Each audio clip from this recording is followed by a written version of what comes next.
Hey everyone, I hope you're all doing well and staying safe. For this video we'll be going through an unboxing of Dukemon, also known as Gallantmon, from the Digimon series, and in particular this is actually the figurized standard amplified version of Dukemon slash Gallantmon, not the animation version, which will be done eventually. But for this particular instance of Dukemon, this was released in 2021 by Bandai. So I dare say this will be kit number 2 of the little Digimon unboxings I'm going through. That'll be basically jumped in between this bit of Plamo, bit of Evangelion, just to keep things different. So without spending too much time on the preamble, because it's not a small box, so here we have the front of the box for the figurized standard amplified Dukemon Gallantmon. Good thing about the amplified versions of these Digimon, they look great, and the artwork is definitely done to really reinforce, I dare say, the amplified nature of the Digimon. I've just noticed at the very top it does have the Digimon Tamers, so I believe that will be the particular season / series that Dukemon comes along. I can barely remember what his base Digimon is. So that's the front of the box. In terms of the bottom, so there are some nice things on the bottom. So we have a front shot of Dukemon, and then different front poses of him with his lance and his shield, to which the box does have a bit of commentary on, and it looks like both the lance and the shield will have some special effects in one case, and for the lance it looks like it will have some articulation built in. So this will definitely be a very interesting kit to put together. There's also some commentary about the cape as well. So, good thing about these Digimon amplified sets, they spare no expense. Side of the box, which will be the same on the other side, and then on the top of the box we do have that front and rear view of Dukemon. A bit of a blurb about figurized standard amplified. In fact, I might even read it. A series which amplifies the features of characters while paying respect to their original designs, and which also combines playability unique to plastic model kits. So as the blurb suggests, it's basically taking the anime version of Dukemon and amplifying it. This should be a shot of the kits without any paint, so that's pretty much straight out of the box and does look really good. Yes, there will obviously be some bits that can be touched up, but that isn't too bad. And then we do have a bit of a blurb about Dukemon / Gallantmon. So that is very good. That was the outside of the box. In terms of the inside, I suspect will be many numbers of runners. I did say that right. 1, 2, 3, 4, 5, 6. That shield is a lot bigger than I thought. 7. So there's 7 bags of runners. 8 if you include bits of the cape, and then at the very bottom is the number. So yes, definitely a nice array of plastic. So I will open up all these bags and then we can have a better look at the runners the small sticker sheet and the manual. Okay, so here we have the front of the manual with another shot of Dukemon on the front. I'll probably just say Dukemon versus Dukemon / Gallantmon, just so I can save a few words. So, very nice looking artwork, I'm quite impressed. And we do have a nice little blurb about the Digimon at the top as well. In terms of the back of the manual, pretty much what we have seen already from the back of the box. Well, take the back sides of the box. Do have some commentary about achieving proportions and articulation, as well as his two weapons, the Holy Lance Gram and the Holy Shield Aegis. And we also have a nice little color guide. Red, black, silver and gold.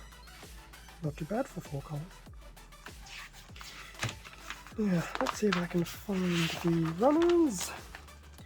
So there's the page about the runners. We do have a good amount of runners to look at, and I will admit the cape is definitely not what I was expecting. In terms of the build, pretty straightforward and pretty much aligned to all Digimon builds. Building of the head, which looks like it will have a good amount of stickers, unsurprising, although mainly for eyes. Build the body, right arm and left arm, which actually do look pretty involved. Build the legs, so there actually are called legs to begin with, given a ×2, and then become a right leg and a left leg, basically by the way the connector goes in. Build the waist, which is pretty straightforward, and then pretty much complete the assembly of the main body. There will be some components to attach to the back of the head, basically a nice little ponytail, and there will be a action-based connector as well. Going through the steps of building the Holy Lance Gram, which is very cool, that gets its own steps. The Holy Shield Aegis. There will be a small display stand which will, I dare say, help with holding up of the shield, which I guess is fair enough. The shield does look pretty big, and there are some good amount of instructions on how to do the cape. And yes, I was very surprised. I was expecting the cape to be hard plastic. Apparently it is not. So we will definitely see that in a bit, and pretty much go through the steps of attaching it. And there's a few instructions on using the gimmicks in the weapons. So that was a very comprehensive manual for Dukemon. In terms of everything else, sticker sheet, which actually isn't too bad. There'll be some color correcting in there, and I believe some of those stickers will also be used to help detail up some of the head as well. So not too bad at all. Definitely have seen worse. We'll go through the runners first, and then we'll come back to the cape. So we have 2 A runners in, I dare say, a silver. They are also carbon copy as well. Which I'll do the runners this way. So good amount of Dukemon's external armor in that nice silver. The base of the feet will be quite detailed. Everything else does have some good detailing options, and it's definitely that nice pleasant silver look. So there'll be 2 A runners. We have a single B runner also in that silver as well. So we'll have some of the shield, parts of the main body, hands, back of the hands, and part of the head. So that's not too bad. Good amount of pieces here. I'm not going to have fun cutting this particular kit out, at least not the pre-snippy way. That was the B runner. We do have 2 C runners in a very nice translucent red, C1 and C2. C2 is a carbon copy of 1/2 of C1, and then the rest of C1 are some unique bits. So I suspect, I think this giant piece here on the bottom right is part of the shield. The parts at the top I think are probably for, I think they're also parts of the shield, and the other parts to be seen. So we have 2 of those. We also have 2 D runners, D1 and D2. They're not carbon copies, but they were probably injected around the same time. So D1 will be in a nice dark red, and D2 will be in that silver color, which I suspect are parts of those ponytail aesthetic popping off the back of the head. There also is some nice detailing there in the top of the headpiece. There we go. A shame that some of that will get covered up by stickers, but these things do happen. So those are the D runners. Now we have 2 E runners, E1 and E2. We are now changing colours yet again. Now I do believe E2 will be a carbon copy of half of E1, which it is. So these are now moving into a fairly noticeable black colour. I suspect this will definitely be part of your joints and some of your inner mechanisms. So that's E1 and E2 both in black. We have a single F, which is also in black. Based on the look, I can only imagine they're both for the shield. But in saying that, some of that detailing on the interior of the shield is quite remarkable. And me being me, I will panel line black. I don't know why, it's self-defeating, but I will. I can already imagine going insane just from the back of this shield. This should definitely be a fun build. So that's the F runner. We have 1 G runner going into a gold, which has actually been handled quite well. It was the Magnamon unboxing where I also said the gold seems to be improving compared to the olden days of the Strike Freedom Gold. Much has changed. On the note of detailing, the shield has a huge number of little inscriptions built into it. Definitely taking the panel lining to that just to bring that out, but that alone is going to look fantastic with some panel lining to bring out those runes. So looking forward to that. So that's the G runner.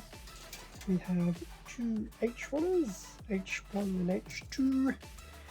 Still in gold, and H2 is a carbon copy of half of H1.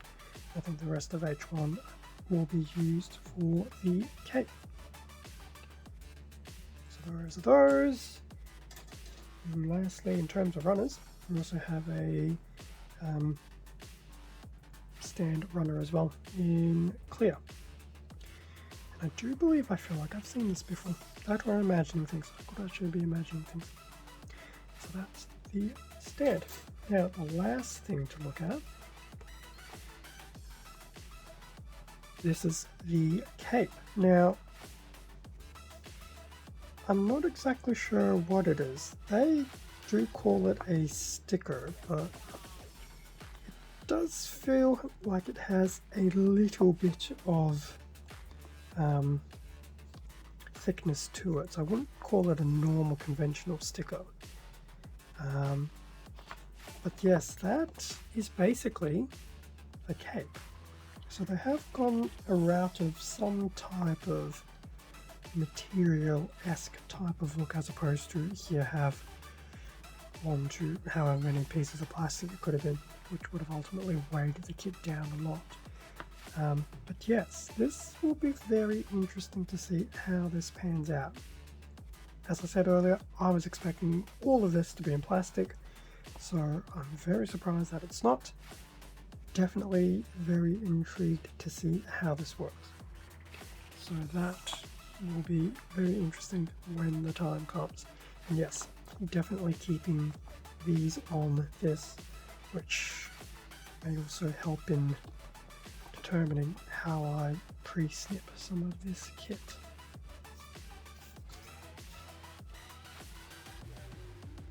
So that brings us to the end of the unboxing of Dukemon. So yet another amplified Digimon. There's a good number of them. I think there's probably almost a dozen amplified to maybe half a dozen anime. I'm sure that will change as time goes on. Although to be honest, I wouldn't mind, maybe not amplified versions, but I wouldn't say no, to some of the main Digimon from the first season of Digimon. I know we've already got Wargreymon and Metalgarurumon, but I wouldn't mind like an Angimon or an Angiwomon. Would be awesome to see. But yes, Digimon, there's plenty of them. I'm sure we'll get there in time. Now, because I forgot to mention it at the beginning of the video, this kit was picked up from Hobbylink Japan, so I will have a product link in the description, as well as a link over to the rest of the Figurized Standard Digimon collection, if anyone was curious to see what was available. I did have a look at Hobbylink, and there are a few Digimon kits currently available in stock. There is an amplified kit that's currently pre-orderable for this month, I actually believe. I think it was Alphamon. Granted, the kits that are in stock are the anime versions, not the amplified, but that's not necessarily surprising. But that's okay. Definitely have a look. See if there's anything of interest, really. Thank you very much for watching this video. Feel free to leave a like, comment, subscribe if you enjoyed the content. All of this does help support the channel, and I do greatly appreciate it. Extra content can also be found on my Instagram account, link below. Stay safe and take care, and I will catch you all in the next video. See ya.